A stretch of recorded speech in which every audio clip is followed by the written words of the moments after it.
Welcome to We Learn. This is session 9 of Technology Commercialization. So in today's session we are going to discuss about venture creation and the business plan. So under this category, first of all we are going to discuss about the business plan. After that we are going to discuss the cluster dynamics, and at last we are going to discuss about the socially responsible firm. So first of all, let us start our session with the topic, that is building a new project. So the new venture will follow the steps to prepare a business plan that is suitable for the team as well as for the investors and business partners. कोई भी जब हम business start करते हैं या कोई भी firm जब हम स्टार्ट करते हैं तो सबसे पहले हम उसमें कुछ स्टेप्स प्रिपेयर करते हैं, एक प्लान क्रिएट करते हैं, बिजनेस प्लान जो कि सूट करता है सभी टीम मेंबर्स को। दैट मीन्स जो भी टीम मेंबर्स हैं उससे सेटिस्फाई होने चाहिए। Then only a new project, a new plan will be started. So here the persons who are involved in this process are investors and the business partners। यहाँ पर जो team है जो इसमें इन्वॉल्व होगी डेवलपमेंट प्रोसेस में या business plan जिनके थ्रू वेरीफाई होगा, वो इन्वेस्टर्स हो सकते हैं और बिजनेस पार्टनर्स हो सकते हैं। So this process is broad enough to apply to all types of businesses. यहाँ पर ये जो प्रोसेस है ये सभी बिजनेस के टाइप्स पर अप्लाई होता है। ये बिजनेस जो कैटेगरीज हैं वो इंडिपेंडेंट हो सकती हैं, कॉरपोरेट हो सकती हैं, स्मॉल और लार्ज हो सकती हैं, ब्रॉड हो सकती हैं। So these can be family और franchise, non profit organisation and one attempting a radical versus incremental innovation. So there can be different types of business categories on which these operations can be performed.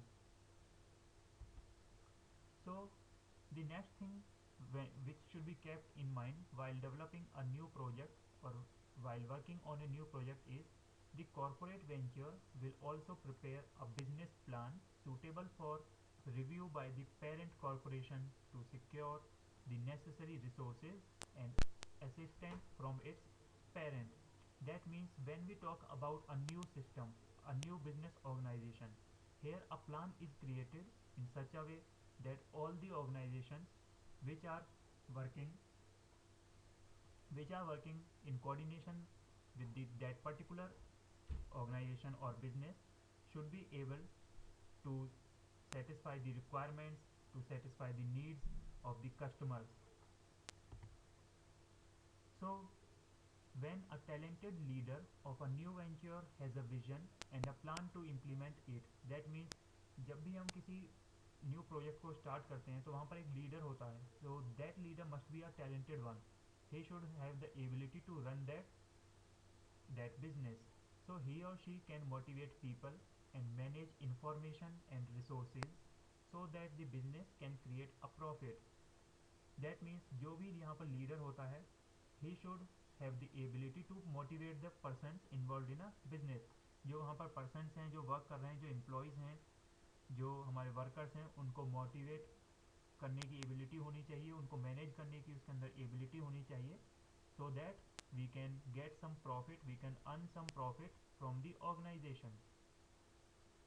So the performance of a new venture is a consequence of factors that encompasses the dimensions of a business। यहाँ पर जो performance होती है किसी भी new business की, new venture की, वो डिपेंड करती है हमारे फैक्टर्स पर जो कि हमारे डायमेंशन को शो करते हैं, हमारे बिजनेस के डायमेंशंस को शो करते हैं। So access to resources and the ability to attract the entrepreneurial team will depend on the attractiveness of the new venture। That means कोई भी जो हमारे resources हैं उनको उनके लिए हमारे पास प्रॉपर एक्सेस होना चाहिए, so that we can easily use them for our operation, and the ability to attract the entrepreneurial team will depend on the attractiveness of the new venture। हमारी जो टीम है, डेवलपमेंट टीम है, उसको भी attract करने के लिए हमारे पास प्रॉपर रिसोर्सेज होने चाहिए, एबिलिटी होनी चाहिए। So the context of the industry environment will determine the amount of resources available to the venture, since capital typically flows to industries in which opportunities are abundant and attractive. यहाँ पर अगर हम किसी भी business की बात करें तो वहाँ पर अपॉर्चुनिटीज़ या ग्रोथ उसी बिजनेस की ज़्यादा होती है जहाँ पर प्रॉपर रिसोर्सेज हैं, प्रॉपर अपॉर्चुनिटीज़ हैं, वहाँ पर प्रॉपर ऑपरेशंस परफॉर्म होते हैं. सो किसी भी ऑर्गेनाइजेशन की प्रॉपर फंक्शनिंग के लिए वहाँ पर प्रॉपर यूटिलाइजेशन होना चाहिए रिसोर्सेज का, प्रॉपर अवेलेबिलिटी होनी चाहिए रिसोर्सेज की, so that all the operations can be perform in a effective manner and the customers can also be attracted towards the organization. Now let us discuss the next topic here, and that is business plan. So here once an entrepreneurial team has selected an opportunity that is attractive and feasible, they need to build a plan for describing the elements of the proposed right way to organize and write a business plan.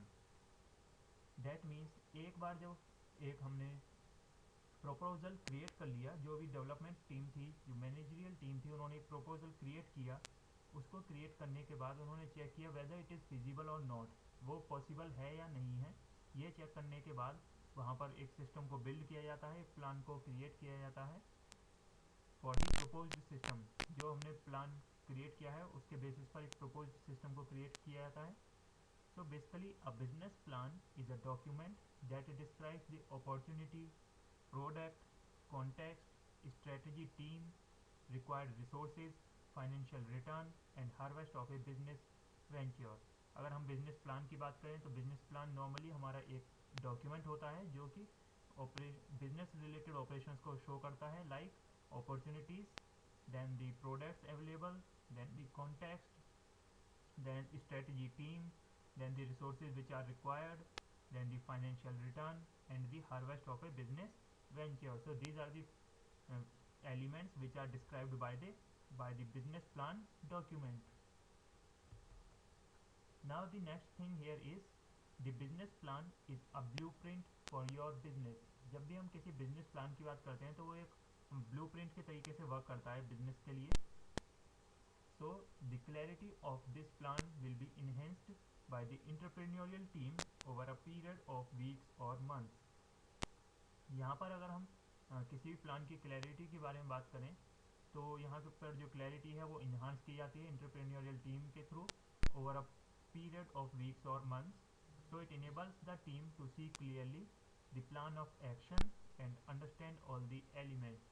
यहाँ पर जो team है वो clearly understand करती है plan को, actions को understand करती है, और जो भी हमारे एलिमेंट्स हैं किसी भी बिजनेस प्लान में उनको प्रॉपरली अंडरस्टैंड किया जाता है. So now single entrepreneurs might not need a written plan if they are using their own resources. जो सिंगल एंटरप्रेन्योर्स होते हैं उनको किसी भी प्लान की ज़रूरत नहीं पड़ती है क्योंकि वो खुद ही अपने रिसोर्सेज को यूज़ कर रहे हैं, but they still will benefit from writing the plan. लेकिन अगर एक प्रॉपर प्लान मेंटेन किया जाता है तो सिंगल ऑर्गेनाइजेशंस भी उससे बेनिफिट गेन कर सकती हैं. So they can show it to advisers who can help them shape a better plan. Now, the key function of writing a plan is to record the opportunity and the solution to the need and show that solution can be made to be economically favorable within a reasonable period of time. यहाँ पर जो की function होता है वो plan को right करने का होता है, रिकॉर्ड करने का होता है अपॉर्चुनिटीज़ को. दैट मीन्स जो हमने प्लान क्रिएट किए हैं उनका हम बेनिफिट लें, हमारी जो अपॉर्चुनिटीज़ हैं उनका हम बेनिफिट लें और एक सॉल्यूशन प्रोवाइड करें हमारी प्रॉब्लम्स को, so that we can solve our operations on a particular period of time. Now the next thing here is the business plan can be used to align the interest of all the participants of a new venture. जो business plan है वो align करने के लिए होता है किसी भी इंटरेस्ट को पार्टिसिपेंट्स के जो कि हमारे न्यू बिजनेस में इन्वॉल्व हैं. So the business plan explains how the people, the resources and the opportunity can be linked to a deal that will hopefully benefit all stakeholders, employees, investors, suppliers and allies for a further discussion of proper fit and alignment necessary for success. यहाँ पर हम linking operations perform करते हैं. जो हमारे stake holders हैं उनको हम ये देखते हैं कि प्रॉपर उनकी लिंकिंग हो रही है यानी उनके सेटिस्फेक्शन हो रहा है या नहीं. यहाँ पर जो हमारे ये हम बेनिफिट की बात करते हैं, ये हमारे स्टेक होल्डर से रिलेटेड हो सकता है, एम्प्लॉयज़ से रिलेटेड हो सकता है, there may be investors, suppliers, and there can be other number of persons who are involve in the necessary success of a enterprise. किसी भी इंटरप्राइज के सक्सेस में ये जो कैटेगरीज हमने डिस्कस की काफ़ी रोल प्ले करती हैं। Now let us discuss the next topic that is cluster dynamics. So firms in industrial regions benefit from localization of cost, economies derived from specialist suppliers, a specialist labor pool, and the spread of local knowledge. किसी भी organisation में, reason में अगर हम benefit की बात करें तो बेनिफिट हम कॉस्ट इकोनॉमीज़ के थ्रू ड्राइव कर सकते हैं, स्पेशलिस्ट लेबर के थ्रू कर सकते हैं, स्पेशलिस्ट सप्लायर्स के थ्रू कर सकते हैं। So since many new ventures benefit from new knowledge, competent suppliers and available talent, they should consider locating in a region that offers easy access to all the three factors. जब भी हम benefit की बात करते हैं तो हम वहाँ पर नॉलेज की बात करते हैं, कम्पिटेंट सप्लायर्स की बात करते हैं, या अवेलेबिलिटी ऑफ टैलेंट की बात करते हैं। तो यहाँ पर हमें प्रॉपर एक लोकेशन चूज़ करनी होती है जहाँ से हम इन तीनों फैक्टर्स को प्रॉपरली एक्सेस कर सकें।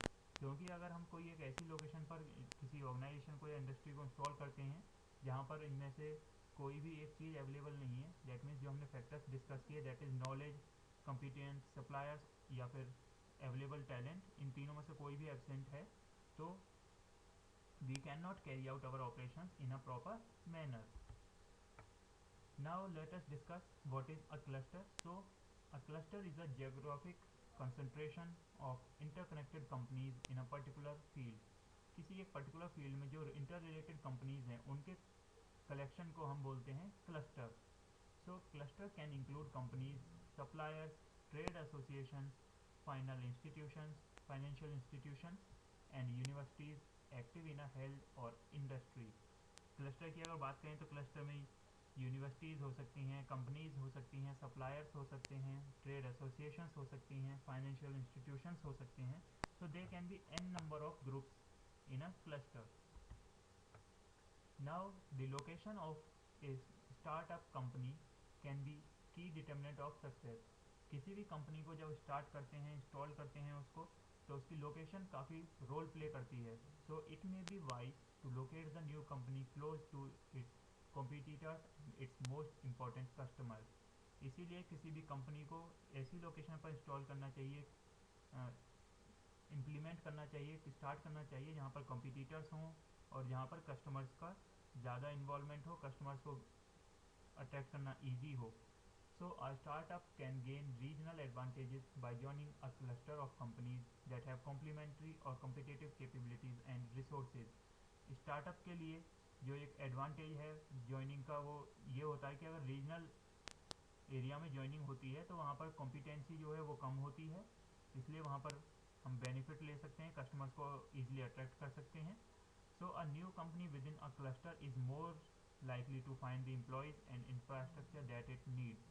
कोई भी कंपनी अगर एग्जिस्ट करती है, कोई न्यू कंपनी एग्जिस्ट करती है तो उसको ईजी होता है एम्प्लॉयज़ को अट्रैक्ट करना और रिसोर्सेज को प्रॉपरली यूटिलाइज करना, एक क्लस्टर को फॉर्म करना. ये काफ़ी ईजी ऑपरेशंस होते हैं किसी भी न्यू कंपनी के लिए.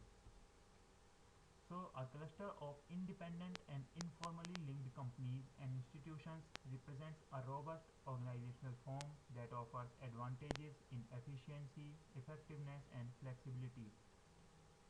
That means cluster अगर independent है, यहाँ पर जो companies हैं वो informally linked हैं, तो यहाँ पर एक एडवांटेज ये होता है कि एफिशिएंसी, इफेक्टिवनेस और फ्लेक्सिबिलिटी इंक्रीज हो जाती है किसी भी ऑर्गेनाइजेशन की. Now let us discuss the next topic, that is the socially responsible firm. So any strategy adopted by a new venture firm inevitably affects the welfare of its stakeholders. कोई भी जो strategy है, कोई जो organisation है जो strategy follow कर रही है, ये जो स्ट्रेटजी है वो इफेक्ट डालती है स्टेक होल्डर्स पर. स्टेक होल्डर्स यहाँ पर कस्टमर्स हो सकते हैं, सप्लायर्स हो सकते हैं, they may be stock holders and the community. So while a specific strategy may enhance the welfare of some stakeholders, it may harm others. कोई भी जो स्ट्रेटजी है अगर वो किसी एक पर्टिकुलर ग्रुप को बेनिफिट पहुंचा रही है तो पॉसिबिलिटी ये भी है कि किसी एक दूसरे ग्रुप को हार्म भी कर रही हो. So, the leaders of new ventures are challenged to build a strategy that attempts to balance the economic and social needs of stakeholders while protecting the social and environmental needs of its region. That means जो development team है, जो managerial team है, वो इस तरीके की strategy design करते हैं that which maintains a proper balance between all the stake holders. ये यहाँ पर एक एफर्ट किया जाता है कि जो भी हम स्ट्रेटजी डिज़ाइन कर रहे हैं, डिसाइड की है, वो इस तरीके से हो कि किसी को भी हार्म ना करे and all should get a certain kind of gain from that strategy. Now, the quality of life in a society depends on equity of liberty, so opportunity and health, and the maintenance of community and household, which can be called as social capital or social assets.